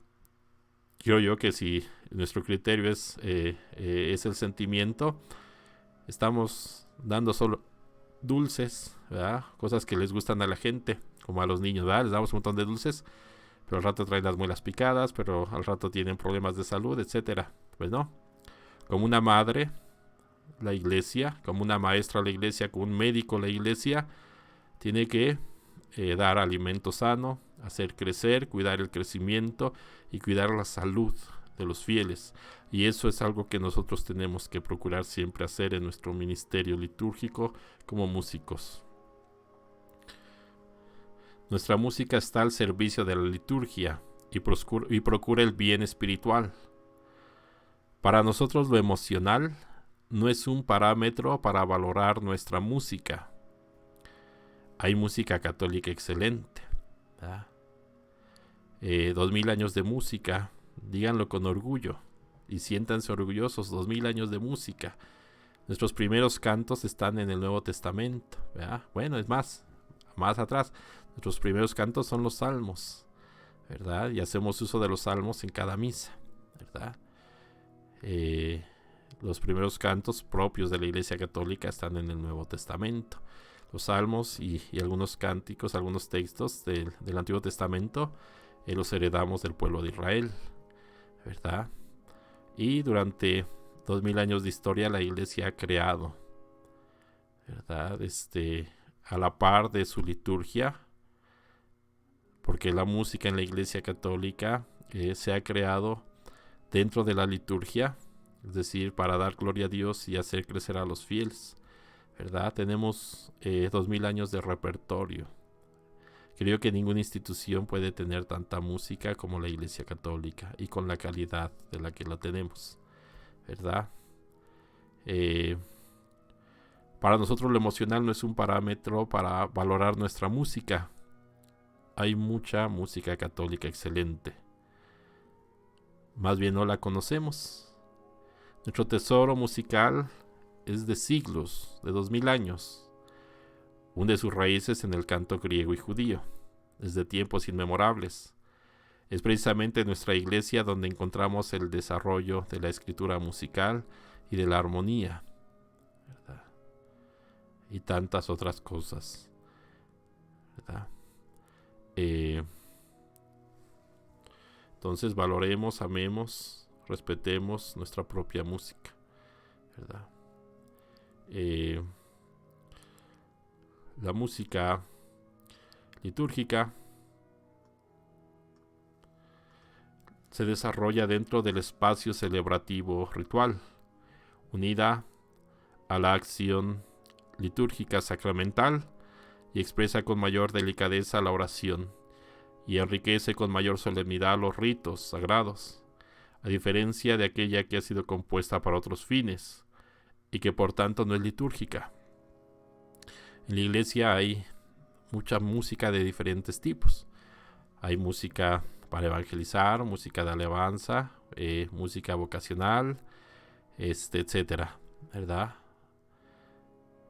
Y que tiene su lugar en la iglesia, que tiene función en la iglesia. Pero tenemos que entender que no toda es litúrgica, ¿verdad?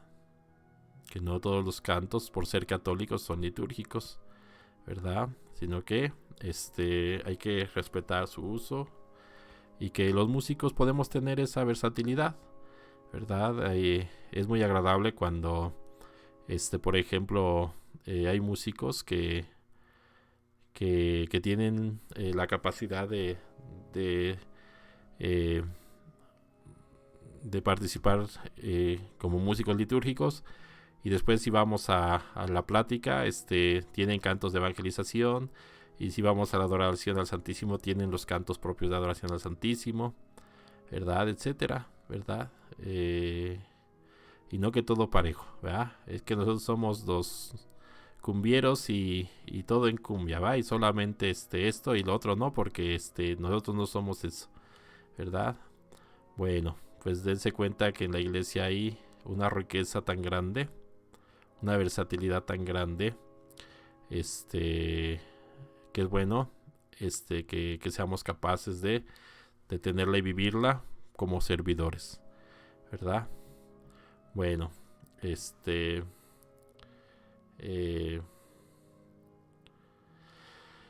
bueno, queridos hermanos, termino diciéndolo lo siguiente. Miren, vamos a terminar con lo siguiente. La primera norma litúrgica consiste en hacer lo que se dice, mientras la música y el canto artísticamente dicen lo que se hace, es decir, lo que se está produciendo, acción litúrgica.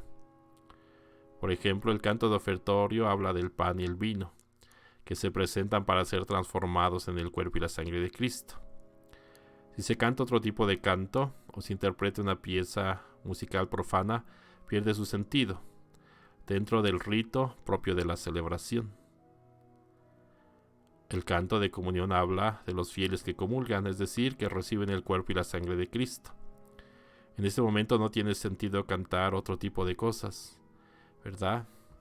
Estos son principios, queridos hermanos, que veremos más adelante, ¿verdad? Ahorita únicamente se los cito, pero entender que uno de los criterios para la música litúrgica es entender los ritos, los textos, ¿verdad? Y que nuestros cantos estén de acuerdo con ellos, ¿verdad? Bueno, pues queridos hermanos, les agradezco su atención y pues seguimos adelante, ¿verdad? Recuerden que estamos avanzando, quizá más lento de lo que quisiéramos, pero bueno, esperemos que estas pláticas, estas lecciones les ayuden a entender la liturgia, a entender la función que debemos desempeñar como músicos litúrgicos, los principios, las reglas, las normas, ¿verdad? Que debemos de conocer para llevar a cabo nuestro servicio litúrgico. Pues queridos hermanos, que Dios les bendiga.